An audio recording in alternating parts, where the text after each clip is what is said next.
Welcome to மித்லேஸ் creation. இன்னைக்கு ஒரு கதை பார்க்கலாம். ஜிப்லி வடிவில அகத்தியர் முனிவர் கூறிய வாழ்க்கை கதை. மண்ணால் வந்தவன். பழங்காலத்துல பொதிகை மலை அடிவாரத்தில் ஆரூர் என்ற கிராமம் இருந்தது. அங்கு வாழ்ந்தான் ஒரு ஏழை சிறுவன். அவன் பேர் அறிவானன். அவனுக்கு தந்தை இல்லை, அம்மா மட்டும்தான். அம்மாவும் மண் பாண்டங்கள் செய்து மண் பானைகள் செய்து வாழ்ந்து வந்தார்கள். அறிவான், இந்த தண்ணீர் பானையை கொண்டு வா. ஆமா அம்மா, கவனமாக செல். ஆனால் அறிவலனுக்கு எப்பொழுதுமே ஒரு கேள்வி மனதில் எழுந்து கொண்டே இருந்தது. தனிமையில் அமர்ந்து அவன் எப்பொழுதும் யோசிப்பான். ஏன் மனிதர்கள் பிறக்கிறார்கள்? ஏன் துன்பப்படுகிறார்கள்? வாழ்க்கையின் உண்மை என்ன என்ற கேள்வி அவன் மனதில் பல நாட்களாக இருந்தன. ஆனால் ஒரு கேள்வி மட்டும் அவன் மனதில் எப்போதும் இருந்தது. வாழ்க்கை என்றால் என்ன? ஒரு நாள் கிராமத்துக்கு ஒரு சித்தர் வந்தார். வெள்ளை தாடி, அமைதியான கண்கள். அவர்கள் யாரிடமும் பேசவில்லை. அவர் அமைதியாய் சென்று ஒரு மரத்தின் அடியில் அமர்ந்தார். ஆனால் அறிவானன் மட்டும் அவரை தொடர்ந்து சென்றார். மலையின் மேல் ஒரு பெரிய ஆலமரத்தில் சித்தர் அமர்ந்தார். அவர் அமர்ந்ததும் அறிவானன் கேட்டான், ஐயா, வாழ்க்கை என்ன? சித்தர் கண்களை மெதுவாக திறந்து, ஐயா, வாழ்க்கை என்ன? வாழ்க்கை ஒரு நதி போல பிறப்பில் தொடங்கி மரணத்தில் கடலாகிறது. வாழ்க்கை ஒரு நதி போன்றது. பிறப்பு என்னும் மலையில் தொடங்கி மரணம் என்னும் கடல்களில் முடிவடைகிறது என்று கூறினார்.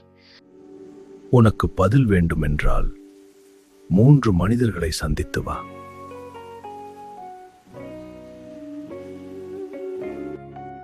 அறிவணனுக்கு ஒன்றும் புரியவில்லை.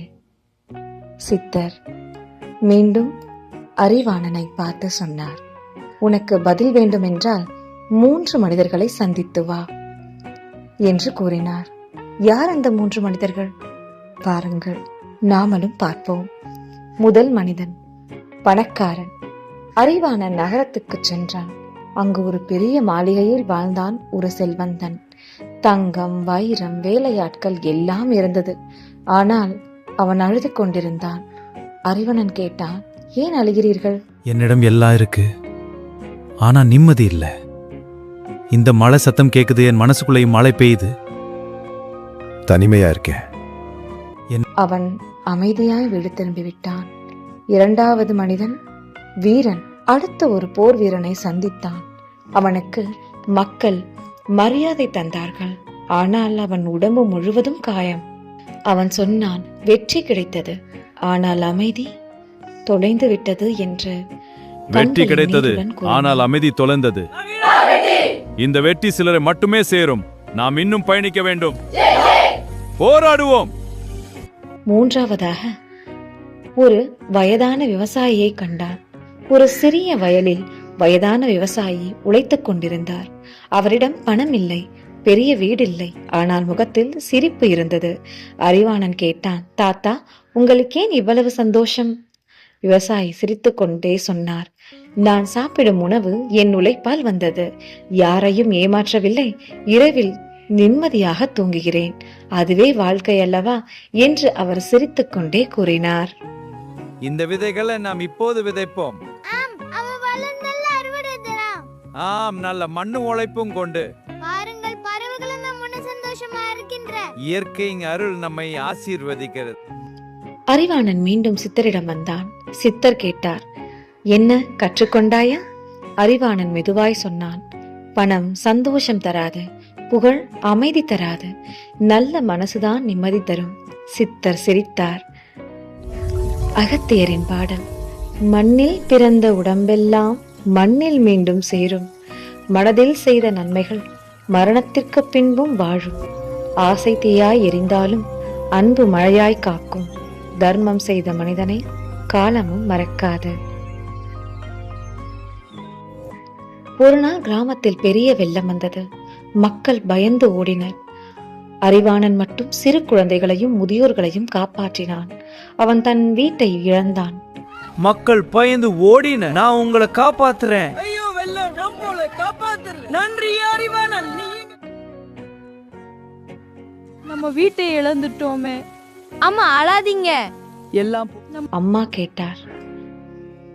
நம்ம வீட்டை காப்பாத்தலையே. அறிவானன் அமைதியாய் சொன்னான். வீடு மீண்டும் திரும்பும், உயிர் திரும்பாதே என்று. நம்ம வீட்டையே இழந்துட்டோமே. வீடு மீண்டும் உயிர் திரும்ப வராது.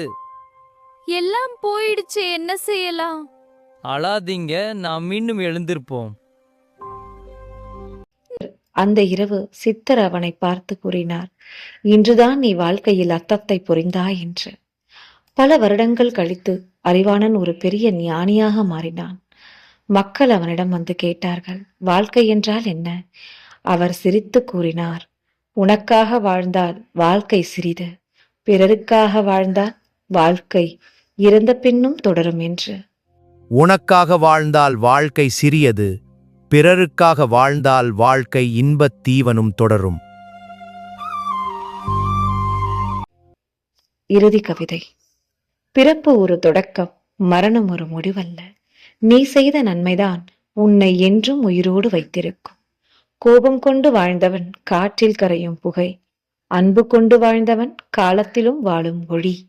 இந்த கதை மூலியமா வாழ்க்கையின் அர்த்தம் புரிஞ்சிருக்கும்னு நினைக்கிறேன். அகத்திய முனிவர் மதங்கள், இனங்கள், மொழிகள் அற்று மகத்தான முனிவராய் திகழ்பவர் அகத்திய முனிவர். மீண்டும் ஒரு கதையில் பார்ப்போம். நன்றி. இது மித்லேஸ் கிரியேஷன். நிறைய பேர் இந்த வீடியோக்களையும் கதைகளையும் பார்க்குறீங்க. ஆனால் சப்ஸ்கிரைப், ஷேர், லைக் தான் என்னை அடுத்த கதை போடுறதுக்கான தூண்டுதலாக அமையும். நன்றி.